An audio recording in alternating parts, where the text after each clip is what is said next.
it's nice to finally meet you in person. I know. Obviously, we've actually communicated a lot. Yeah. We've chatted a lot. You've given me a lot of advice. Yeah, we talked when that TV show thing came out last summer, and I was trying to convince you to do it. Yeah, tell me about that. And you were like, nah. Tell me about that. Yeah. Paint the context to this show. It was actually pretty cool. So the idea was that they had, some of it was kind of weird. It was like ghosts or whatever. Some of it was crime, not my field. But they would have things that looked really suspicious, and everybody would break them down. And they had me and only 2 other people that were like in the science universe. It was like an archaeologist and then Kalpana, who also does this stuff. And so the 3 of us would literally attack everybody else on everything. And it was just basically debunking. But I think the idea when they brought everybody in was just an honest conversation of like, what do we think? But I was like, nah. Like one of them, it looked like an alien, but it was really a boat. And it was a certain type of mirage that's pretty rare, but does exist. I think it's like a superior mirage or something. And so they showed the video, and I was like, oh, that's what that is. And then I broke down like hot air and cold air and how it makes that mirage, and everybody just kind of deflated. Yeah. You know? Yeah, like, well, now what? I'm like, it's such a bummer, right? Because it's like everybody is curious. You know, I think that this is like an innate human trait. And like, oh, this is a weird thing that was caught on camera or an image, and we ruin it. Their minds are going crazy, and you're like, actually, no, this is completely explainable by well understood physics. Yeah. Wait, so why didn't you want to do it? So it's not that I didn't want to do it. I didn't. TMZ. It was TMZ. That's what it was. It was a TMZ. Yeah, it was. TMZ. Yeah. And I didn't want to, like one thing that I've tried to think about is my, like what spaces that I'm putting myself into. I don't want to like turn into I don't know. It's something I've actually struggled with. Like, do I want to go on the History Channel and talk about aliens? Yeah. Do I want to? But debunking is like such an important thing to do. It's actually a big part of what I feel like any short form science communicator is doing. It's pretty much the whole job. And there's an infinite amount of content. Because every day people are taking videos and saying, oh, the James Webb Space Telescope found city lights on a planet that's some fake number of miles away. Yeah. I got eaten alive for that one. When I made that video, and then USA Today made a paper on me, and they like lied. Yeah, I basically made a video like debunking it, but I apparently wasn't clear enough. And so USA Today reported on it and basically said that I was making it worse, and I was saying that aliens were on this planet. And I don't know if you ever talked to Camille. She was I believe she was an engineer at NASA, but she sent it to me and was like, yo, and I had to handle it. So it had already been a week that the article had been out. I just didn't know. So I emailed the head editor and I was like, if you watch the original source material, you'll see I did not say that. And to their credit, they took it down, fixed it, put it back up within like 2 hours. So I was like, wow, wait, so they accused you of perpetrating the lie? Yeah, of saying that they're But your whole video was I know. That was the whole point of it. So I was so mad. I was like, you didn't even watch it. And the person who wrote it was from the like debunking part of USA Today or whatever. I don't know what. Yeah, so it was just like really frustrating, but it is, I feel like what we do, that is like 80% of the job, but that show was not the angle they were going for with that originally. I just domineered it because I was the only one doing research. I was the only one showing up knowing exactly what we were going to talk about that day and like ready to shoot it down. You're probably hitting nuts in there. I thought they were going to, but the head executive producer liked me a lot. Yeah. So he would make everybody stop talking so that I could say my piece. And I was like the only one he ever did that for. So it was pretty cool. I was like, oh, okay, that's nice because I'm just going to destroy everything. Did it end up getting picked up? No, it didn't, which Kalpana didn't think it was going to happen. I didn't think it was going to happen. It didn't really matter. I just wanted the experience of working like on a live set. Yeah. Because there's a lot to learn about how the sound works and which direction to face and getting used to talking over 10 other people. So I think in that regard is kind of the reason why I wanted to do it. I just wanted to see like, and also you meet a ton of producers and some of them are legit and their research team did not mess around. Like they actually had a really good research team at TMZ. I was like, where did you people come from? They're like, they really knew their stuff. And while we were filming, I remember I had like one question and I think his name was Michael. I was like, Michael, how old do you have to be a pope? Is there an age limit or to access the archives? Because I'm pretty sure there's an age minimum on the archives in the Vatican. Couldn't remember.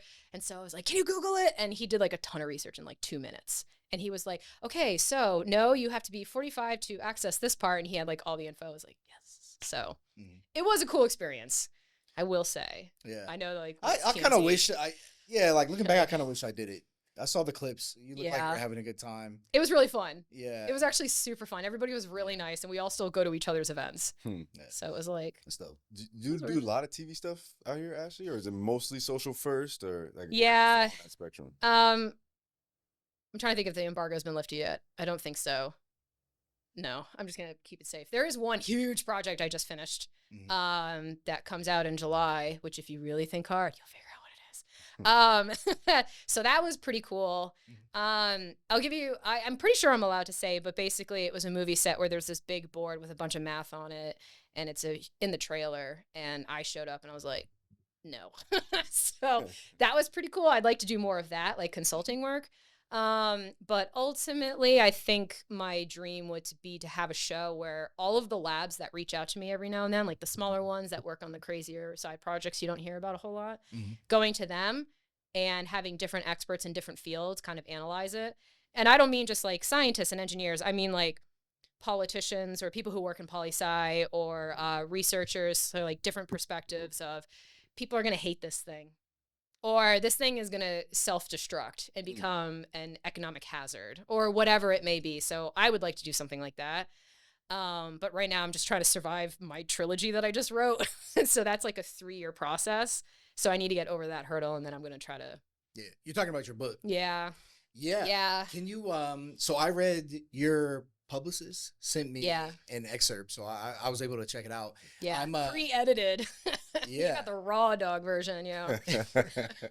And I'm interested in what drove you to want to write a sci-fi, because you're an educator. You're a STEM educator, and I think something that maybe you and Justin have in common is this using storytelling as this vessel to pack in not only education, but like optimism for the future, life lessons, that sort of thing. Because I got that from the piece of your book that I read. Yeah, it's supposed to be optimistic. It's funny because the book right now is labeled as like dystopian. Mm-hmm. They call it sci-fi dystopia on Amazon. I was like, well, it's not really like. It's actually a pretty positive image. Like Earth is dead. Granted, in the book, no spoilers. I say This it like is not right a off the dystopia. bat. I mean, Earth is dead. But it's better for all. But true, and what they built was actually like kind of great. Yeah. So it's I wouldn't call it dystopian because like nobody's starving to death. There aren't like 2 different societies like trying to kill each other or anything like that. It's not the Matrix where the machines are like sucking us dry or whatever. It's just, I mean, you have to read it to see what the real problem is. But I don't make the real problem like Earth dying, because it's already happened. This is like after that's happened.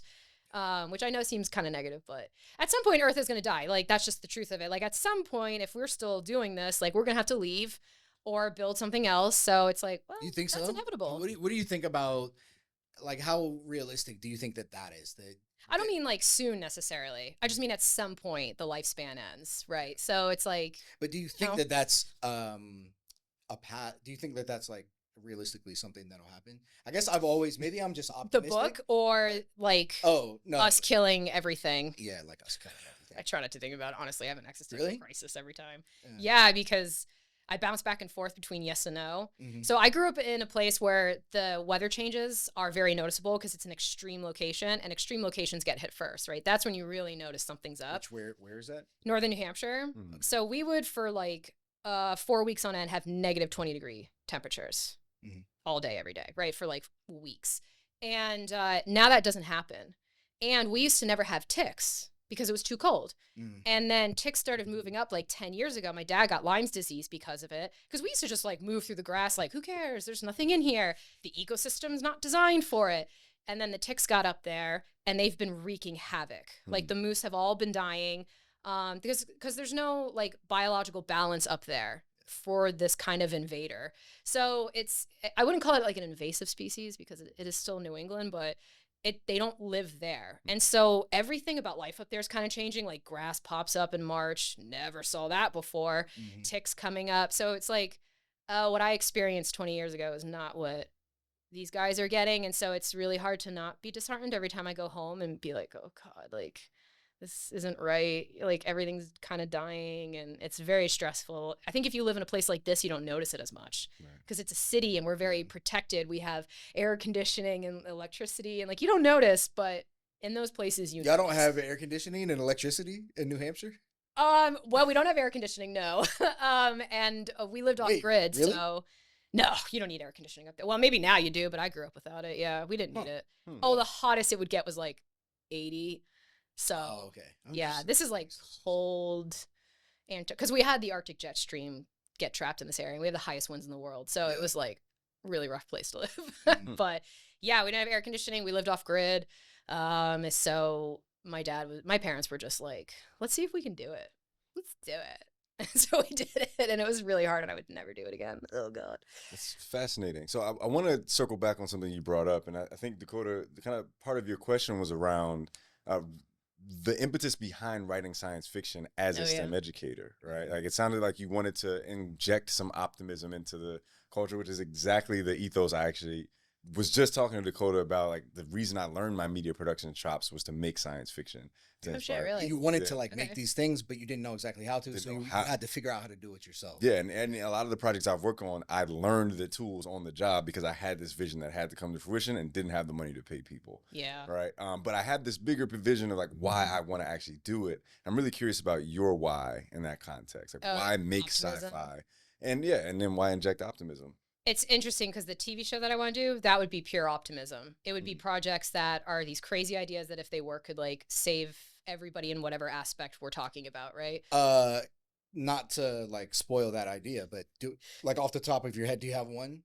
Or I mean, is this something you want to like keep secret? The APL, the Advanced Propulsion Lab, and what they're doing with the warp drive. I mean, I don't think anybody knew about it, and then I made a video, and that went viral, and they sent me a shirt as like a thank you, and like.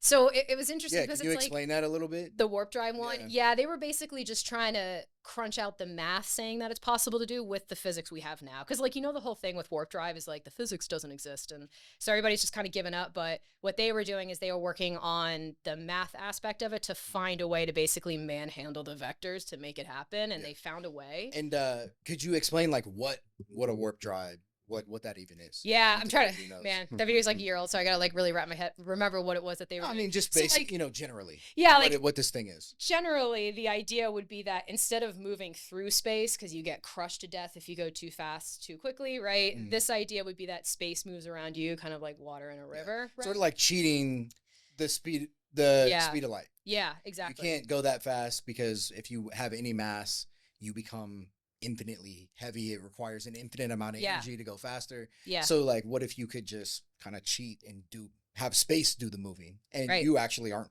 moving at all? Yeah, it's Star Trek. Star Trek. It's literally I'm pretty sure it's exactly like Star Trek. I'm not that much of a nerd on it, but I'm pretty sure it's like Star Trek. But yeah, I mean like people don't really like they hear warp drive and they don't really understand the significance. Wait, so somebody's making that for real? They're working on the math of it. They didn't like build one or anything, but you know. And it's not a gimmick. It's like No, people they're are being legit. funded and this. Okay. Yeah, they're legit. I'll have to check that out. Yeah, I didn't know that. It's pretty cool. And so I read their whole research paper, which as somebody who's like not a PhD, why am I reading so many research papers? But it was actually really interesting. Yeah. And that's why I made a video on it. And I come across research papers like that all the time where I'm like, if people understood what this was essentially saying and how it relates to them, they'd be way more excited about it. Yeah. So like, I would want to go to APL and be like, here's this warp drive stuff because no one's taking it seriously. So my show would be more I gotta like, be honestly, even sitting here hearing it, I know. Take it seriously. I know. Yeah, it's basically manhandling math. Like, like you should read the paper. I wouldn't need to find it, but I could send it to you. But it's just like we should be talking about that kind of stuff because it makes people feel better. Like you and I are never seeing it, but I don't know, kids of kids will maybe see it. So I just wanted to get people excited about that. Theoretical concept. Yeah, and that people are working on it. You know, because like, you know, the math comes sometimes 100 years before the thing comes that you're actually doing, like the whatever it is, the piece of technology or the ship or whatever. Yeah. The book that I wrote is not exactly the same tone though. Like technically Earth is already dead. And when you make a story, you have to have a bad guy. You have to have a threat. So you know what I mean? Like I can't make it like 100% positive because then the book's going to be boring. But the book's like my nightmare scenario, which would be that humans collectively are the problem which is something I think about all the time, because individually I don't think that's true, but like collectively I get concerned of what would we do if we all basically had a gun to our head and like this was it and we all have to make a decision together. Is everybody going to press the right button? You know what I mean? And then what's the final vote on that? So that was kind of, and identity was really what I wanted to explore, like what makes you you. So I wrote a book of my nightmares and then exploring what makes a person, because if you're in a simulation, right, nobody you interacted with was real, because I designed it that there's only like 1 out of 100,000 people is real. So nobody you interact with is real. So none of your memories are real. Nobody that you loved was real. So then if you wake up from this, like, what are you then? If all that's stripped away, what's left? Right. So that was kind of what I wanted to explore. And the main character is not me. I did put myself in there because I think every author deep down is a narcissist. But the main character is based off of my best friend, who we had a conversation once about leaving the planet when we were like 17 years old or 16 or something. And I remember I was like, would you ever want to like go on a spaceship cruise around Earth or something? And she was like, no. I was like, wait, really? She's like, I'm good right here. And like 20 years later, she still believes this. Like she has zero interest. And I thought that was so interesting when we were young to have no interest in space or anything. She's like, nope, want to right here. So I was like, I'm going to make you the main character because you're so against it. Yeah, you know, I think it's an interesting question that you asked. It's super thought-provoking, right? Like if nothing is real, but it kind of reminds me of humanity's collective delusion, right? Like there's a lot of things that we collectively just believe exist and therefore they have value in society.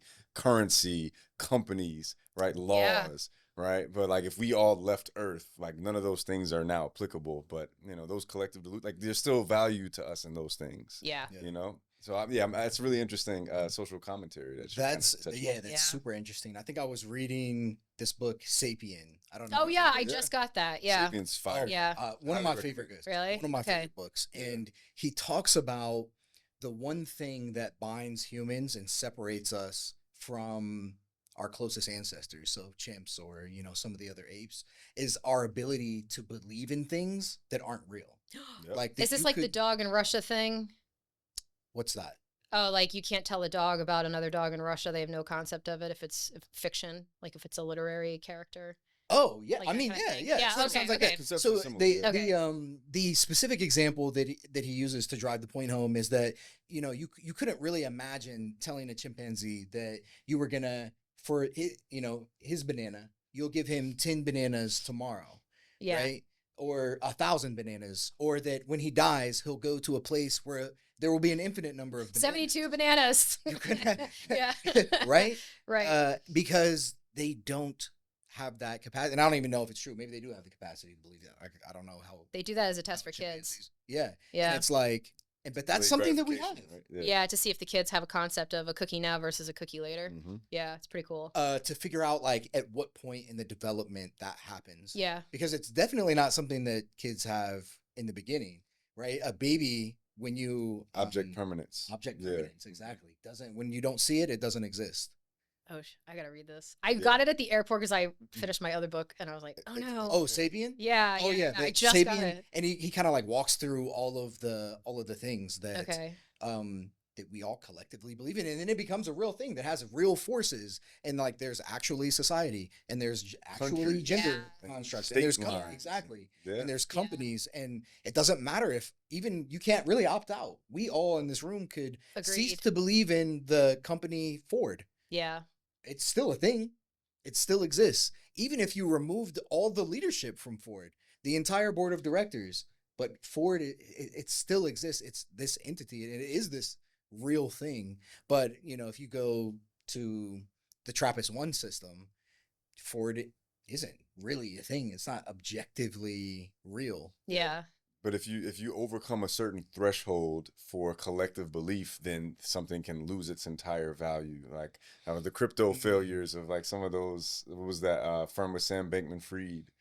Is this FTX. The Canada thing, and he fled, or is that guy? I don't remember if I get all the crypto dudes mixed up. Yeah, there's a bunch of them, but Sam Bankman-Fried was the FTX guy who created a crypto exchange. And after like there was a huge crypto crash, and a lot of people tried to pull their money out, but all their assets were frozen. So like when everyone collectively believes that something doesn't have value, it actually does have an effect. Yeah. They teach that in law, actually. I had to take a law class. Originally, my whole career started with politics, but that's something that they teach in law pretty heavily, is like, this only works because you guys believe it works. Right. And there's like a whole course on how corporations are designed around that. So it's like, people know, but like, we don't talk about it enough. I wonder if that is an emergent phenomena that interacting groups of social animals have. Like, when you think about emergence, this is one of my favorite things to think about in science. And now I got to read the book to like catch up now. So this isn't, what like emergent. He doesn't really talk. I don't know if he talks about emergence as much. Oh, okay. But it's like this, this concept that you could look at some amalgamation of individual parts, and some new thing is produced that you could never understand by understanding the individual components. Like take an H2O molecule. It's an oxygen, 2 hydrogen. You cannot tell from understanding and knowing everything about that individual molecule that if you put enough of these things together, you will get an ocean with waves. Okay, fair. Yeah. Right? This is something that emerges from having all of these molecules. Like consciousness. Exactly. Too, is an example. A neuron. You can look at a neuron. Yeah. You can study a neuron. That's a conversation. Yeah, I mean, I think that kind of goes into the whole AI debate, like a sufficiently advanced system of an interconnected network of learning. That's really interesting nodes, to me. Right? Yeah. It can emerge. This property can emerge over time. So, I mean, theoretically, no matter what the substrate is, whether it's wetware of our biology or hardware, consciousness could theoretically be a thing. And it scares me. Honestly, it does. And if you ask a neuroscientist, they can't describe exactly what consciousness is. This is like something that emerges within us. And so it seems hard to me. I get it. You hear people that say that, based on what an LLM is, it's not going to be able to be conscious. Like, it's just, that doesn't make sense. But it's hard to find that line, though. Right? Yeah. Because if you're right now, are we not just statistically predicting the next thing to say to have this conversation make sense? And they all pass the Turing test really at this point. So it's like, well, that doesn't even work anymore. So which probably seemed impossibly far at the time right? when Alan Turing came up with the idea. Yeah. And they were like, no, we've got a computer the size of this building that can do like multiplication. It's like 512 megabytes and that's it. Right? Like this thing is never going to pass as a human. Yeah. And now everybody has it in their pocket. What I'm curious about is that frontier research on organoids. I don't know if you're familiar with those, like the brain cell organoids. So people where they fuse them together. And turning them into like computers to do like small scale God, computation. that whole thing is really terrifying. Wait, brain cell? Because the conversation is how many of these neurons do we put in this machine before it's a person? That's like the conversation, because right now it's not many. So these are human brain cells? Yeah. They're human brain cells. Yeah. How do you know it's not conscious? I mean, it's doing super rudimentary stuff right now, so like whatever, and it's not enough of them to really be considered even like a partially working brain. But what is that number? Like, how many do you add until it's like it's alive? It's really, really creepy. And people these labs are just going ahead with it because nobody stops them. There's which is, I get it. It's innovation. We don't know where to draw the line until we cross it. That's generally how we do things. But that story really scared me. And how would like it? How would you know? Like, how do you have that in place? You can actually buy this thing too, and maybe we can get one and figure it out. It's like $32,000. Right, but like, how would you know ahead of time to have the regulations to be like, oh, you can't do this? I mean, the internet's been around for how many decades, and they still have very little regulation on it. And there's no federal overarching regulation on AI whatsoever in America. Yeah. Other countries are doing it, but ours, as far as I know, there's not even any legislation been put forward for it. So we're incentivized to compete over protect. And so if we put any bottlenecks on AI's growth, then we're now not the most competitive country with AI. Yeah. I have a lot of friends who work in those industries, and they're having a hard time because either they're losing their jobs, or they're not admitting to it. One of them finally did to me, where he was like, we might be doing something wrong. I just don't know in what way or how. And I was like, I guess you march forward until you know, right? But I have other friends who work in the industry and they're like, it's not alive. We're not even gonna get to that point. It's so crazy how nobody agrees. Yeah, yeah, which I think is really important because you'll hear very, very strong anti voices and very, very strong pro voices. And for the pro people, it's obviously the best thing that's ever happened, the most impressive, most useful thing that will ever exist. And it can absolutely become this super intelligence that brings us to a utopia. And then you have people in anti that this is the worst thing that humans have ever created. This is the worst thing that's ever happened. And everybody and they both will bring up like valid points, I think. Yeah, I think that it's interesting how sometimes these sufficiently advanced, like I think of that quote, like any sufficiently advanced technology is indistinguishable from magic. Yeah, right? I love that line. Yeah, it feels like these technologies have now become so magical and esoteric that, a lot of religious metaphors are used to kind of refer to them sometimes. Even the leaders tend to have these like evangelist personas in these tech companies where even Silicon Valley, I don't know if you all saw that TV show. They used to make fun of that all the time. But yeah, so it was like every single tech leader in Silicon Valley and the comedy TV show be like, oh, and we're going to make the world a better place. And like everybody ended their speeches with that as the message. Yeah. And like everybody's company was like taking advantage of resources and things like that. So it's just, it is an interesting time, and AI is a polarizing technology. Do you have any like stance, like generally speaking, about adoption versus conservatism? What's funny is since I made that book 1,000 years in the future, I was like, I'm going to have to answer this, right? Like I'm going to have to really think about this and hash this out. Yeah. And ultimately, I decided on the path of The Expanse kind of did it, and there was another storyline, I can't remember. But basically, like, yeah, it was great, and we all did it, and we used it for a while, but it kind of freaked people out, and so we eventually just phased it out. That's kind of like, if I had to summarize it, that's the general approach. I do think in real life, something like that will happen. We'll get really excited about this thing. It's going to be everywhere. It's going to completely suffocate all of us. And then I do think at some point it's going to like phase out and balance out. Like the internet was supposed to be the answer to all academic problems, right? These tribes in the middle of nowhere that have no access to technology, but they can get a satellite, so they can get internet and maybe they can get an education. And it's like, the same problem still exists actually, right? Like it just kind of phased down and became kind of a normal aspect of society and like got into a comfortable zone where we all learn how to live with it. Like we're doing this in person, right? We're not doing this over Skype or whatever, like everybody would have thought at the time. So it didn't take over that much. So I Wait, you think that the internet didn't take over? It did, but not as much as I think some people were predicting. Really? Like that we were all going to be in pods and we were all going to live like Ready Player One kind of thing. Like we were just going to stay Isn't there still people that have that vision? Isn't the idea behind like the metaverse essentially that? Yeah, but then you realize how many people actually don't like it. Yeah. So back in the day, I think they would have assumed. Right now, right? Yeah, it does. You get a headache. Yeah. Navigating those worlds. I also think about how the average amount of hours that a teenager spends online, and so more than they spend off for sure, right? Well, I think that scares me. When I did a TED talk about it like years ago, about Gen Z, and it was at the time it was like 8 hours per day spent by. It's like you're asleep for 8 hours, so that's like a 50%. And then school, and oh my! I wouldn't be surprised if it was higher during school. Too. Yeah.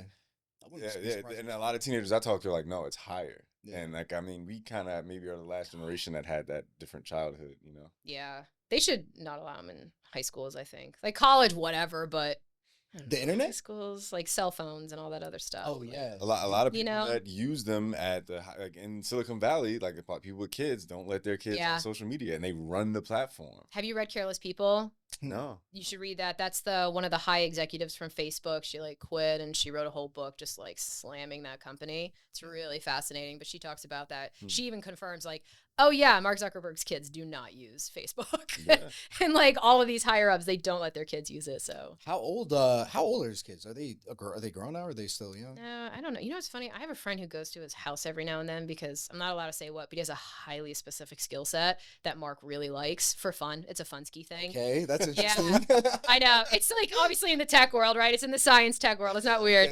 But his kids do it too, and like it's like a family thing, I guess. And so my friend makes it sound like they're still kind of young. Yeah. So it's like Well, like at some point, can you really unplug from it?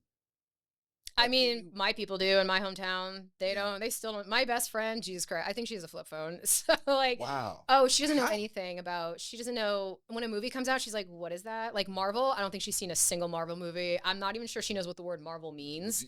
What's her job? She has a flip phone? Probably most people up there work in the ski or snowboard industry in some aspect. So nobody has their phones up there because there's no reception. So it's kind of that's abnormal. These are outliers, though. Yes. That's not normal. No, it's not. How do you feel like, okay, so I mean, you're really close to this person. This is your best friend, right? Yeah. How do you feel like her quality of life compares? Hers is pretty good. Probably she still better, lives in our she still lives in our area. She never really left. So I think it's probably pretty decent. Her kid has no access to technology whatsoever. She doesn't let her I don't think that kid knows what an iPad is. Wow. Has no clue. So she does not let her touch that stuff. And it's funny because whenever I go over there and visit, the little girl is just because this is the woods, so she's just like running around through the woods. She had a rabbit head, like a skeleton head that she found in the snow, and she was playing with that as like a doll. So not maybe a super normal place, but it's but it's organic. You just like that, didn't you? You don't play with. Oh, and she had a little like they had a cage problem when I space. did it. Yeah. Oh yeah, it's totally bonkers. It's like one of her favorite things to play with. So. It's a little weird, but it's also like, you're outside, and I'd say her quality of life is totally fine. When it comes to the educational aspect of things and that kind of access, she is pretty limited, so she never knows about anything that I'm talking about. But it's also not her field, so I don't know. It's hard to find that line of like, how much should you know, but how much do you really need to know because of your job and you're raising a kid and it's a lot, and do you really have time to sit down and read a paper out about a warp drive? Like, it's like, I don't know. I kind of get it, so it's tough. It's a tough line. You're on the like cutting edge, and you have like, I almost say, hopefully this doesn't sound, I guess, like defaming anyway, but like a Luddite friend, right? What like is that? Like a Luddite. Yeah, I just started a book about that too. Like, Blood and Machine. What is the thread that like keeps you all together as best friends? Like, how do you maintain a friendship with someone like that? I mean, we grew up together, so it's pretty easy. So I've seen her through like every phase of her life. So like, she flew out here for my leg surgery, which was pretty great, but also very funny because she hates cities. No internet. Yeah, I actually don't know. How do you do that? Do you mail in to the? I think no, she's not that bad. She's not that bad. I think she probably. I don't know. Actually, I think you have to use a series of beeps, and then you get the data back. And I'm trying to think how she would have done it. Yeah, probably. I don't know. Probably a computer. Mm-hmm. I mean, I know she has a computer. I just don't know if she uses it a whole lot. Yeah. But she hates cities. So when she came out here, she was like struggling. Yeah. And it was funny too because I live in a neighborhood where like maybe don't go out at night. And I told her that, and she's like, it'll be fine. And I was like, okay. She goes out for 5 seconds, and some dude is like trying to talk to her, and but about the weird. He was obviously like tripping. He was like, he was on something, I don't know. And then he was like trying to sell her weed, and she was like in front of the apartment. She's like, I'm so confused. And she's like, you want to just give it to me? He wanted to just give it to her, and I was like, dude, just stop. Just like walk away. So she is like, she doesn't really know how to navigate. Yeah. So like the modern social cues of like city life. Yeah, she really does not have an eye for it. But it was really funny. My whole family was like, wow, and when it gets dark, it changes around here. And I was like, yeah, that's why the rent is locked in. So I was like, I'm not leaving. But yeah, it's really interesting to watch her navigate the world, which is kind of why I wanted to make her the main character in a story where I have her growing up in the town with the same resources that we grew up with, and then throwing her into my world, but like times 100. So it's been really fun to like get in her brain. It's fascinating. Yeah, I can't wait for her to read it and be like, I don't think like this. You know, someone else's brain that we actually saw you get into was Bill Gates. Right? Yeah. Really good interview. And I actually was going to ask you about this too. I thought it was such a clever format where you had this like box of objects, and then it was kind of like you'd reach in and then pick up the object, and it was super dynamic and engaging. So I'd love to hear how that all came together. That was all my idea, actually, which was a little stressful because they made it seem like they were going to kind of control everything, which I was fine with because it's his studio, it's his show. I'm just one of the monkeys in the circus. So I was okay with that. But then they were like, well, what do you want to talk about and how you want to talk about it? And I was like, I want to talk about everything. So I wanted to like really pick his brain. And I don't remember how I came up with the miniatures. I think I just wanted him to grab something. I think that was kind of my hope of like having him physically interact with something. The format was really cool. Oh, good. Yay. So you chose the things that you thought were interesting that you wanted to get his take on. Yeah. And you like came up with some little objects, and then he kind of stuck his hand into a box where he couldn't see, but the audience could see. Yeah. And then knew everything he grabbed. He had a lot to say. I know. I was like really impressed that Yeah. he's like knows his stuff. I did some research on him too, on the things he's interested in. But obviously I'm only going to pick the things we're both interested in. Right. I'm not going to be like, I mean, when you watch that video, the moment I say hi to him is the real moment I first met him. Yeah. I'd never spoken to him on phone, no email, text, nothing. That was literally the first moment you watch it happen of me meeting him. So it was like, I just need to just like get into this as fast as possible and just like get to work, which was kind of my mentality. So I needed to know what he liked. I needed to know where to push the conversation. And what's funny is I was only allowed 30 minutes with him. And this is like a multi-billionaire, right? So every minute of his life is worth a certain amount of money. Yeah. And so we only had 30 minutes, and his like right-hand man, I interacted with a lot. And I could feel him like stress. Like I could like see him out of the corner of my eye being like, oh my God, we're past 30 minutes. But Bill was enjoying it so much and about talking all this stuff, which I cut some of it, that it ended up going to like 40 minutes.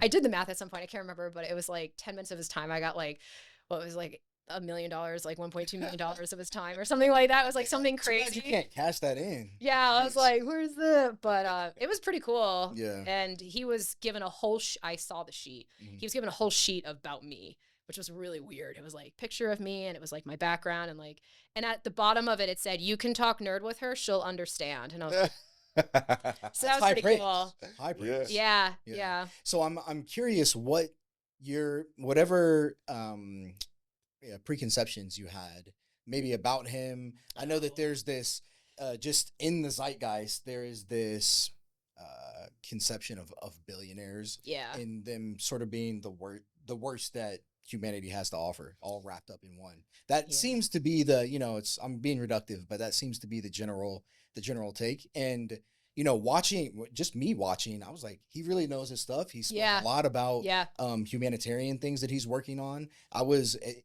I came away with a really positive impression. Yeah. And some of that maybe was like, I'm sure he's been like trained on what to do, he had PR training. Yeah, absolutely. I'm curious about you're going in, what you were thinking and kind of what you were thinking coming out. Of all the billionaires, he's the least problematic, in my opinion.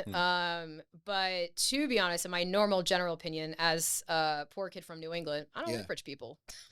Like, I don't think there's any poor kid from New England that likes him. We interact with like the old generational wealth of America. Yeah. And the thing is, I think on the West Coast, there's not a whole lot of interaction between the different universes. In New England, there's a lot because, first of all, it's smaller. And if I did, like when I was a kid, I was donated, somebody, because I was poor, so violin was donated to me when I was like 7 or 8 years old. And so I started taking music lessons and being part of this like music community or whatever. Who do you think's in an orchestra? It's all the generational rich people kids, right? So I had this like free violin. Right, I'm hanging by a thread, like skill-wise. So like you interact with them a lot. You see how not in reality a lot of them are, and it's really hard. I competed against a lot of them too, actually, with my Walmart bike, and I beat them, and it was so satisfying. But generally, just did not have a positive. Bike, what do you mean? Yeah, I raced road biking. We were the only public school allowed to do it. So we raced only private schools. So I don't know if you know Phillips Exeter, but it's where all the rich people here send their kids. So, I mean, I think it's like a top 3 school in America, and it happens to be in my state. So I used to have to race those kids, and they had like, at the time, like carbon fiber bikes, and I had like aluminum. So my bike was like 10 times heavier, and I still beat them. So, but anyway, not a super great relationship with them. I generally try to avoid them. And when I was interviewed for the Bill Gates thing, they asked me what I thought about him. And the first time I'd even thought about it in that moment. And I was like, I kind of don't think anything, actually, which is probably a good thing because I feel like he's not problematic. Like, I never really hear about him doing heinous things. And they were like, well, do you think that, like, COVID is his fault, for example? And you could tell it was, like, a joke. But a part of me was like, no, that makes no sense. And then I went off on this rant about RNA.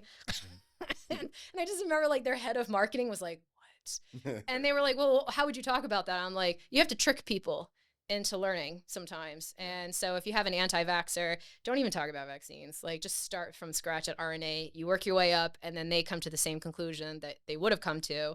And that's how you kind of trick people into learning stuff. And I remember there was a moment of pause, and they were like, you and Bill are going to get along just fine. No, 2 peas in a pod. That's what they said. 2 peas in a pod. And I was like, Do you think is that like how you think about content that you make, that you are tricking people? Sort of, yeah, yeah, like 100%. Incepting Yeah. education in there. Oh yeah, those first 3 seconds are a hook. A hook is a trick, right? It's a magic trick to like get people to stay and listen to you. So it's not nefarious. I'm not doing it to, but it is what it is. It's, it's a little show to see who's going to stick around to get the rest of the information. And that's why like the beginning of my videos are kind of vacuous, and then the middle is like where the meat is, and then the end is like why this matters to you. So I kind of try to follow that same formula. Yeah. Do you think that process is one that can ultimately be successful in building out an informed and educated society? I don't know. I designed it that way because of Gen Z. Right. No, yeah, I know. I totally understand yeah. that. It's like this is the only thing that works on short form. Yeah. And I wonder if it's like, as science communicators, that's one way to reach a lot of people. Yeah. And what we're combating is people who are also doing that, but wrong. Yeah, but putting right.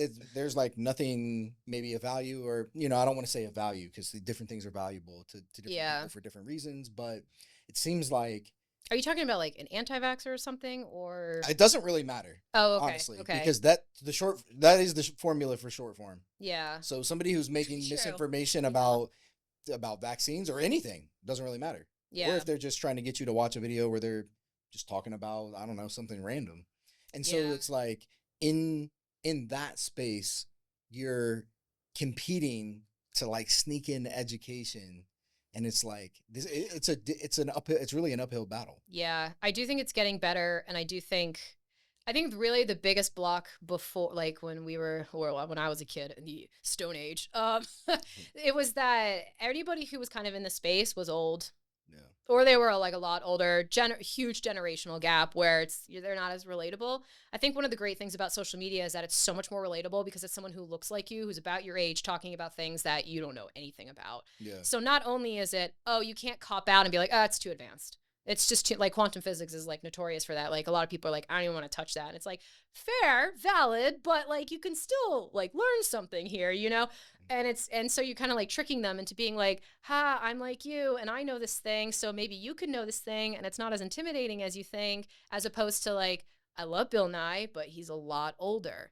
And I think younger people are like, they're just checked out. Like, well, of course you're smart. You're like, whatever, however old they think he is. So I think it's going to get better as like more younger people are communicating the information, as opposed to like the higher ups, the powers that be. So I think that's what's making it relatable. So I do think this will work eventually. I just don't know what it's going to look like. Like you can feel something's changing. Like I don't know if you've ever gone to like a TikTok event or whatever, but they are pushing educational content hard. They have a STEM page now on TikTok. I actually met the guy who like there's a STEM feed specifically. Yeah. So your stuff might end up. Yeah. Do you have it? Yeah, I do. Okay. I know my stuff comes up on the STEM feed. Yeah. The problem is you don't get paid for views on the STEM feed. Really? Yeah. Interesting. You only get paid for views on the FYP. And I'll have like videos that go viral on this STEM feed. No, I didn't know that. Me off, yeah. Whoa. That seems actually. Yeah, I didn't. That's kind of stuff. I did not know about that. So how do you find out what the pay split is between STEM feed and non? Well, you can look and see what it is on the FYP, but I'll have a video that I know is on the STEM feed. Yeah. Like popping off, and people are leaving comments saying that it's whatever STEM feed. I love the STEM feed. Blah blah blah. Whatever. And they aren't qualified views. You can just look. You have to. I mean, I guess all of your videos are getting like 500,000 or 1 million views, so it may be hard to track. But you could, I gotta look. You could have them email you your analytics, and you can, do a little bit of investigative work. Yeah, you'll see what I'm talking about. That actually kind of makes sense because I have noticed that the split is very different, but the not additional rewards, they have some other program. Specialized reward? I think so. That they just really started. Compensates for it. So I almost don't care because I'm like, I get that huge chunk. So not that I'm doing this for money, but I need money. So who doesn't? I have a surgery to pay for, and student loans. So, but yeah, I need to look into that. that's kind of sketch. I don't know what the STEM design is. I just know that they care a lot about it now. So hopefully the pay will get better eventually. But they are pushing educational content really, really hard, which is good. I do think something's going to happen. I don't know what it's going to look like. You know, like when Carl Sagan started Cosmos, like before him, that wasn't really, you know, nobody even thought anybody was going to want to watch that stuff. That was the most popular show in the world. Yeah. At that point. And like, surprise. Yeah. So I do think something, maybe not like that big, but something similar is happening. We're getting pushed towards educational stuff. I just don't know in what format, and you know, someone's got to envision it at some point. Yeah, I think that this is right in your wheelhouse. Yeah, this is something that you've been thinking about a lot as well. I mean, I think that this is an example of a cutting edge format that resonates with a lot of people. You know, this long form that we can kind of clip up. I think the nuance of communicating science or complicated things in general sometimes is lost on short form. Yeah. And so, you know, we have an opportunity here, I think, as long as we do the diligence of like creating the platforms to actually educate people at scale and with depth with long form. Mm-hmm. Yeah. Do you feel, because I know this is something that we've talked about a lot as well, in what ways do you feel like some of the ideas of creating sci-fi content that you've been playing with, that you could create again, like that vessel of education, but that's also modern, engaging, entertaining? What kind of ideas do you have around that? Because I know that for you, you always say this, it's like some of the things that get created are ideas that are like ripped from sci-fi. Do you mean like a real thing or fiction? Oh, like that. Yeah, like a or cell phones. Yeah, like a sci-fi author dreaming something up that scientists and engineers see and are like, dang, we should go make a real warp drive. Yeah. And at the very least, it has an impact, right? And it, like, you know, it plants ideas in people's heads. Yeah, no, I mean, I think that, you know, there's a lot to be said around different people. So I think the notion of Afrofuturism and even like different cultures envision themselves in the future is something that I like to explore a lot more with more depth, you know. A lot of times in depictions of science fiction, whether it be Star Trek or other civilizations that are far out into the future, they've kind of erased these like cultural divides that we have that are rich and actually super influential. Like if you think about Black culture specifically, like it's pervasive, and there's a lot of folks that copy it and are inspired by it, but in a lot of depictions in the future, it just doesn't exist anymore. It kind of doesn't even make sense. So what were folks with those kinds of sensibilities and cultural preferences and customs innovate? Like how would they create? What are the things that they would come up with? That kind of makes me think. The only example that I can think of like really pop Afrofuturism is the Black Panther. Yeah, that's it. I can't think of. And that's I really can't think of anything else. I'm sure they exist. Yeah, and even if you think of Black Panther, right, it's based on existing IP. It's Marvel's IP. Right. Yeah. It wasn't. Yeah, this thing already did exist. Right, and it wasn't super scientific in nature, right? Does Black Mirror have anything? I don't watch TV, so I don't really know, but I thought Black Mirror had a couple. Yeah, I mean, there's like a couple. Say that there's anything that's like, I don't think there's anything distinctly and specifically Afrofuturistic, and you know, love to be corrected on that. But you know, to that point, I think that science often is not a part of the conversation, and it sounds like the same type of the science fiction gets us both like intrigued. It's science prediction, you know, and you know, so this is actually something I want to ask you about, Ashley. So I think there's like a line of like towing a line that kind of happens as you're thinking of science fiction concepts, where you want to make something that, because you have a scientific background and understand how science works, you would like to tether your fictional possibilities to science reality. Yeah. But sometimes it's the most whimsical out there stuff that really grips people and inspires them the most. And then even sometimes scientists actually see those whimsical things and make that actual reality. So do you have like a balance that you try to toe with any of the sci-fi stuff that you work on? I look at history, actually. It's kind of been my main tactic. So I have like one scene in the book where the main character realizes that servers still exist, right? And she's like, why don't you just have robots do that? And it's the uncanny valley, right? Like one of the other characters explains, like, if it looks human but it's not human, it freaks everybody out, so we just decided to do away with it. So we just have there's been servers for 10,000 years, we're probably gonna have them for another 10,000 years. Like, it's just, and in her mind she was like, ew, I was a server and that sucks. Right? So it's like I try to look at what's been happening and then I just keep extending it, basically. But the one thing that I had considered that I battled with this, so I like studying languages, and I tried doing as much creative work as I possibly could in the book with it. But ultimately, I do think the pattern right now is that languages are fading. There's like What do one you mean by language that? dies, like a language dies every 3 days or something insane like that. I forget what it is, but you know, you have these like 10 people speak a certain language, they all eventually die out, and then that's it because they all learned English or Spanish or whatever their country's main primary language was. So language is like slowly dying out, and it's like, well, how long does it take until there's one left? Right. So I was thinking about stuff like that. And I think for like the future of like different cultures and stuff, and it's like, what if it's like language where it actually just all whatever it neutralizes to, that's where the conversation comes in. Like, well, why are we all speaking English? Right. You know, it could have been any language where we're doing English, right? So for that future, it's like, yeah, all the cultures are washed out except for white usually. So it's like, well, why did that one stick around? So I was playing with the idea of the characters all held on to it, but then there's like the main like common tongue kind of thing.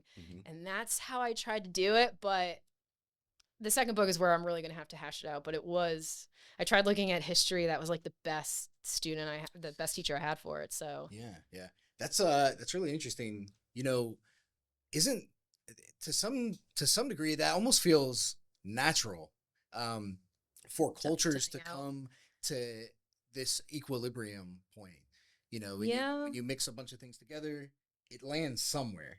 Yeah. You know, you don't want to like erase people's culture, obviously, right? Like their language or traditions or anything like that.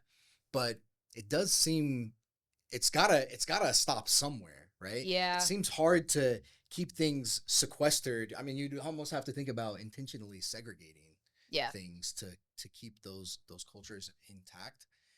I don't know. It's just like it's an tough interesting thought that. It's tough because, like, I do think eventually everything's going to come to one kind of point, and then, like, it'll be kind of like how Americans are, right? We all eat pizza and pasta and Mexican food, and we don't really think about, like, the source of it, but it's all here. I have a feeling it'll probably be something like that. Well, you'll have everything in one spot, but people on Earth. Or maybe the next thing after. Kind of that everything has been preserved and that everything and that things aren't being wiped out, but that they think of it like one thing. Yeah. A monoculture. Yeah. I think about that all the time. You know, the richest person on Earth 2,000 years ago did not have the ability to both have like Indian food and Honduran food, and Nigerian food. But I can do all of that today. We do it right now. Yeah, it's crazy. When we take all like for dinner tonight. I think that's something to be optimistic about. Like the individual today, the average individual is more empowered than the average individual from 100 years ago. Yeah, right. That's a real. That's true. In this part of the world, though, right? Because it's tricky because like it's not everywhere, sadly. So it's, you know, it does seem like over time though the floor gets raised for more people. But maybe I'm thinking too much from like a privileged space of being an American. And that's like not true for everybody everywhere. And sort of, I guess here in this country, the sacrifice is the sacrifice that other people are making to make this possible for us. Right. The hope is something like AI will take over for that. Right. So it won't be them. So we hope that's what it's going to do. Right. But ultimately, at least like when I was traveling a lot, I like to go to places that people don't really generally like to go to. Yeah. And the more time I spend there, the more backwards I see they're going, to be perfectly honest. And I do think that as many of us are going to do better, a lot of others are going to be doing worse. Mm-hmm. So that's why the idea is to have a system that, you know, everybody benefits from. But of course, it's very idyllic, and you know, who really knows? Yeah. What if that AI becomes conscious? That AI that's doing all the work for us. Have you ever read Scythe? No, I haven't read Scythe. It's like a sci-fi. I don't know if it is a YA novel, but it's sci-fi, and the idea is that they did create AI, and it basically runs the entire planet, but like and nobody really suffers because this thing decides who gets what when, and it actually always kind of works. And the idea is that like Earth has everything we need, we just don't distribute resources well. You know, people hoard and stuff, and it's like, okay, well, if we didn't do that, everybody would probably have what they need. So this is a system designed to do it, and that's a really cool book, I suggest. Interesting. Yeah. Okay. So like people have thought about systems where AI is benevolent and does a really good job at managing us, and that could be possible. I don't know if everybody would trust it, but Yeah, well, I certainly don't trust a human to do it. I know, right? Yeah, that's the thing.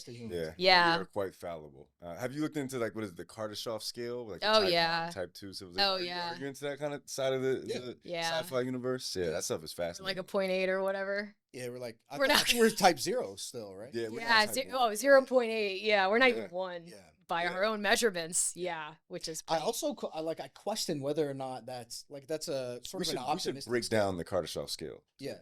Yeah. So let's see. The Kardashev scale, it starts type 0 means that you're like you're figuring some things out, you're technologically advanced, whatever, but you haven't even taken full control of the power of your planet. Yeah. But a type 1 civilization can do that. Yeah. So you can use all of the energy being generated by Earth. So wind, solar, geothermal, and then type 2 is taking control of a star. Yeah, using the energy. It's like a Dyson sphere, like a swarm of solar panels or something that directs the sun's energy to other bodies in the solar system. Thank you all so much for joining us with Curiosity Theory, the podcast. Our mission is to bring more intellectual, positive, and rigorous conversation into the zeitgeist. And at Curiosity Theory, everything is self-funded. So if you would like to support the podcast and support us in our mission for inspiring curiosity in the world, click on the links below. Cell phone. Yeah. Pretty much. Yeah, and then I guess type 3 would be a being Star Wars. Take control of the galaxy, which, I mean, how do you harness what does that even mean, to harness the energy of a galaxy? Maybe we're not advanced enough to understand. Right. Maybe it's not possible. Perhaps it's a supercomputer with nodes that are just individual stars. Like instead of neurons. Okay. Instead of neurons, it's these computers that are basically the size of stars, and they're all computationally advanced, but it's all one entity. This is what I have nightmares about. This is kind of the thing that keeps me up. Yeah, that's why I can walk down a dark alley. I'm like, yeah, no problem. Because like the nightmares in my head are like there. You're like, okay. High concept night. Why is that a nightmare for you? Just the idea of humanity being the position to rule others terrifies me, because we wouldn't do a great job. I don't think. I think maybe some people would, some people wouldn't, and you only need one person to ruin it. With that kind of power scale that we're talking about, one bad person tips the scale and the whole thing turns into a nightmare. Yeah. So for me, I'm just like, oh, I really hate the idea of thinking of us leaving this solar system. Like, actually, that's a huge thing in my book. Is one of the characters designed around me. It is her fight, like keeping people from leaving the solar system, because there's this fear of like, what if we're the ones that make life just to rule it, and then we become like Star Wars basically, and just this empire, and that's really my nightmare. So you think that we should be confined? Yeah, at least for now. A containment strategy. I do. I think the best thing that the universe ever did was keep us all separated, because I don't think we're worthy of that power yet, of us leaving and possibly wreaking havoc. I think if we get to the point where we've evolved psychologically, because here's the thing, right?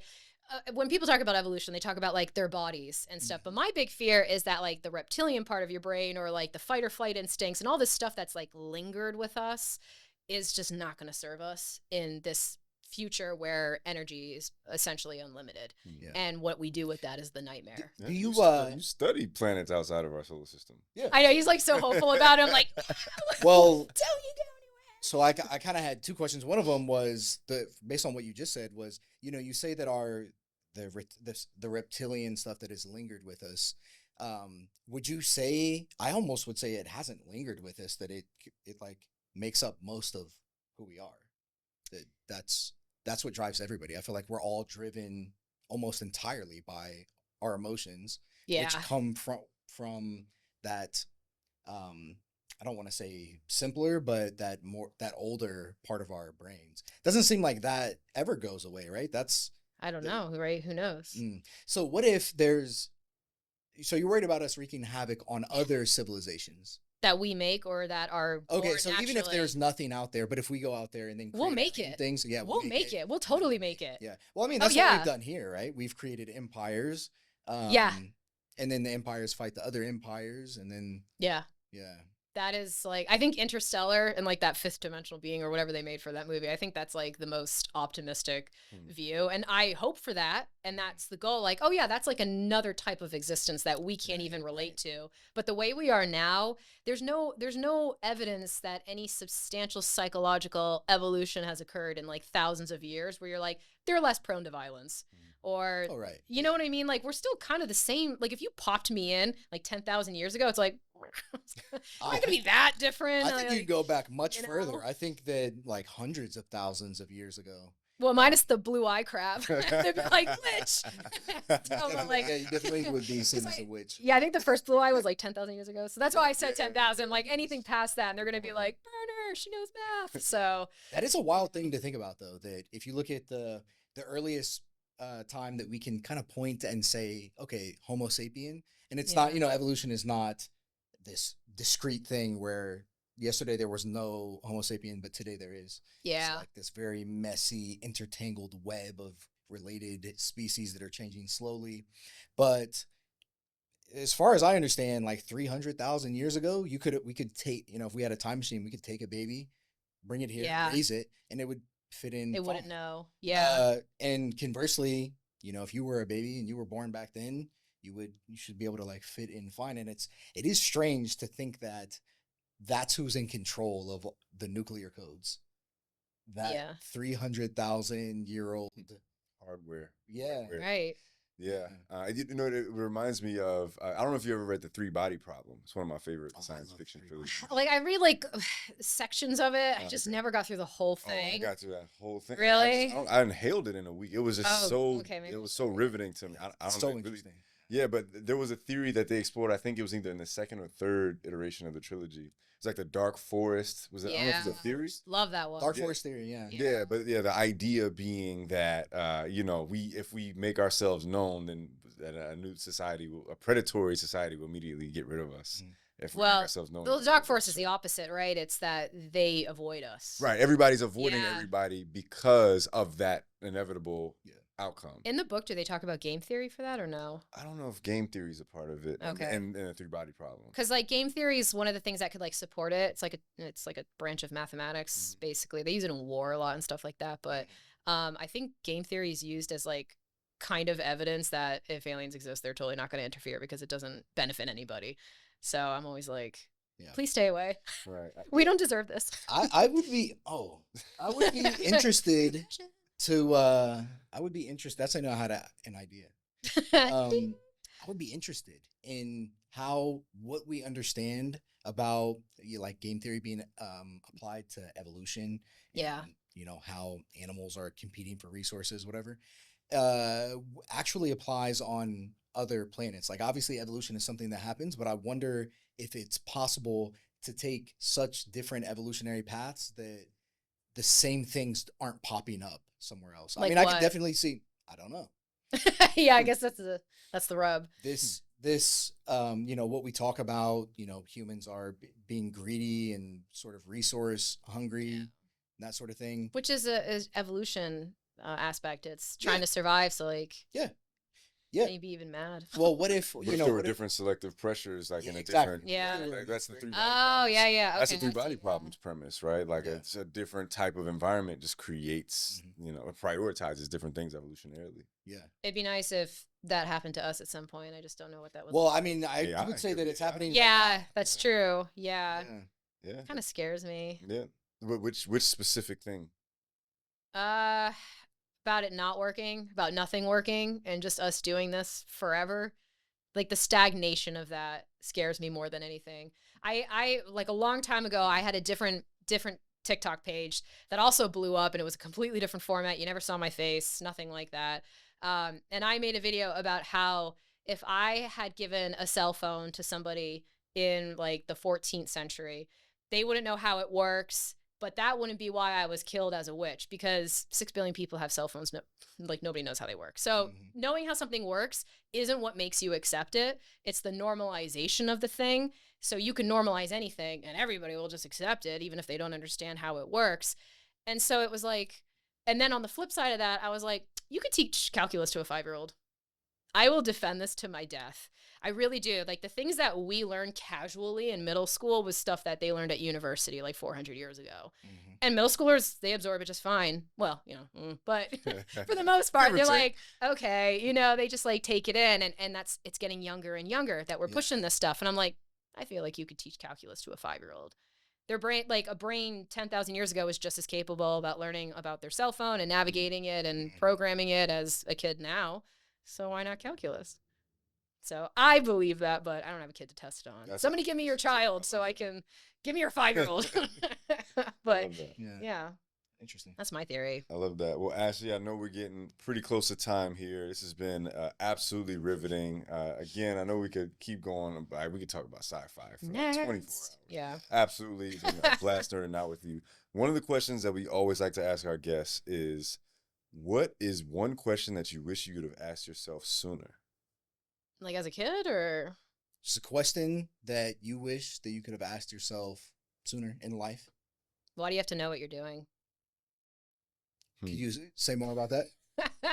I think in the environment that I grew up, there was like a lot of high pressure to always know what you're doing, because it was kind of like a survival town. If you make a mistake, somebody can get pretty hurt. So, there was always this pressure to always know what you're doing. Mm-hmm. And I don't know, I got to the point where I asked myself too late, like, do I have to always know? Like, do I? Like, is it okay to like figure stuff out and not always have the answer and like cocky my way through every situation? Yeah. Which has led me here, so I can't like totally complain, but like, do I have to? Do I have to really know? So do you feel like now you're much more comfortable to do things without having them fully fleshed out? Maybe my therapist would say no, but I am like trying to work on that. It's also kind of a Northeastern thing too. I think just that like cocky, like, I'm always gonna be fine, like kind of mentality, or I'm always knowing what I'm doing, even when you're not. But I think it's almost better not to know, because then it leaves room for you to figure out something different and new. Yeah. So it's tough. I have a really hard time finding that line, of like something I'm like so positive I know, and then being like, well, hold on. You know what I mean? And like leave room for myself. So yeah, I'd say that's probably. Although if you ask me this question like in a year, I'll probably say something else. So that's good though, right? You should be constantly changing. You should be constantly like, finding yourself in new spaces and new places mentally. Have you guys answered that question? Like, what's your? We did. Yeah, I mean, I'm very comfortable answering it. One thing that I don't remember what my last answer was, but just throughout the course of the day, I feel like my answer has changed. Something that I wish that I would have answered for myself, or say it again. The question you would have asked yourself sooner. Yeah, wait, I meant his question. The question you wish you would have asked yourself sooner. Question that I wish I would have asked myself sooner. Yes, a question that I would have asked myself sooner is, who has created the limitations that I have for myself? Oh, that's far. Yeah. That's fire. Because we all have them. Yeah. Even sitting here right now as people who feel like we can act and get things done. Yeah. We still have limitations. And I wonder if I could have asked myself sooner, are these limitations ones that I'm feeling imposed on me from other people? Are they ones that I have just created for myself, fabricated out of thin air? And I think it's important because, in some sense, neither one of those answers, I think, to me are enough to stop you from doing something. Yeah. But what are my limitations? Where are they coming from? What is the source of these limitations? And how do I smother it into oblivion? Yeah, how do you erase them, scrub them out? Yeah. Is that even possible? Yeah, no, that's powerful. I'm going to stick with mine, and then we're going to ask people where they can find more about you. So I say, what can I be building that's going to stand the test of time? Today in our society, a lot of creative people are creating in a reactionary way. It's kind of, we're incentivized to create that way. We're reacting to things. We're doing stuff that's current. But like, what are the things that you can build that will really stand the test of time, last 2 years, 20 years? I have a counter question to that. Yeah. Is it that you want to be known for it, or would you be okay with it being an anonymous discovery or step? I think it's more important to me that what I'm building lives beyond me, whether or not I become known for the builder. Nice. Known as the builder of said thing. But just the idea that what I'm building is a flash in the pan feels less like an exciting future. Yeah. Right? Attribution for me is not necessarily paramount. That's good. I'm always curious when people have like kind of like that legacy tone. I'm like, but why? I think that's a good one. That's a good one though. No, that's like a. But I think that's a great question, Ashley. Where can people find out more about you? Well, actually, it's over there. But you have something you want to grab? I have my book that actually my publisher said I could give to you. Yeah, please do. Yeah. Perfect. The publishers were like, here are 16 books that you can. So here Awesome. you Nice. go. Okay, so that's my sci-fi book, which is called that's Iron amazing. Dreamers. The Iron Dreamers. My cousin did that cover actually. He mostly does albums, but he Yeah. decided that he'll do a book. But yeah, that comes out June 10th. Simulation theory, horrifying stuff. No, I'm just kidding. It's YA, so it's not that bad. Yeah. And then I'm on And this can be found on where? anywhere books are sold. All right. Is what I That's was good. told to say. That's a good place to sell your books. I know, right? I'm really lucky that I was even able to do that because usually when you publish yourself, it's just Amazon and that's it. Yeah, But yeah. Barnes and Noble bought it. How many pages? 378. And this is a trilogy, right? That's thick. Yeah. You working on the other? Yeah, I am. And it's funny when I wrote that, they were like, "Can you keep it under 100,000 words like Harry Potter was?" And I was like, "No." This is about 118,000. So Wow. yeah. Very impressive. How long did it take you to write this? Oh my I god. know there's like a lot of editing. Oh, It's a really long process. No, from the time I thought of the idea to Mhm. getting a publisher to it being released in June was 10 months, which is insanely fast. Like No, only- yeah, like you're moving at light yeah, speed. only like I think Twilight has ever been, and I'm not in that genre, but that's like Rarefied air. yeah, hers was just that's yours actually. Oh, thank yeah, the publishers gave me like a box and they were like, Yeah. your name was on the list. I'll have you sign this. I did. Oh yeah. Well, I didn't do my Did signature. you write me a because nice note? I did, but I didn't do like a signature you because did I write me a nice hate- note. I hate Oh, like, I love signatures. That's fire. Yay! That's fire. Well, thank you so rather much, write it. Ashley. Thank you. Um, Yeah, Appreciate your time. Your socials and everything. I got to change this name. It's modern day Eratosthenes. We'll pop it up on the Yeah, I picked that name before I knew any of this was going to happen, so I didn't think it would matter. Real quick, but, why? you know. Why modern day? He's just my favorite historian, favorite mathematician. He's the one that we think is the first person to determine the curvature of the earth. And this was like 2,000 years ago. And he was a musician, mathematician, philosopher, like all the things that I like. So I've just always liked him. And I was originally raised by a Greek family. So the word Eratosthenes was like nothing to me. And then after a while, I was like, oh, English speakers do not like this word. They look at it and they're like, Eratosthenes. I'm like, oh, I should have picked just modern day or something. But Well, there you have it. Yeah. Earth's not flat. yeah, surprise! For 2,000 years, we've known it. Well, thank you for your time, Ashley. Yeah, thanks Great for having having you. me. Thank Absolutely. you. Absolutely.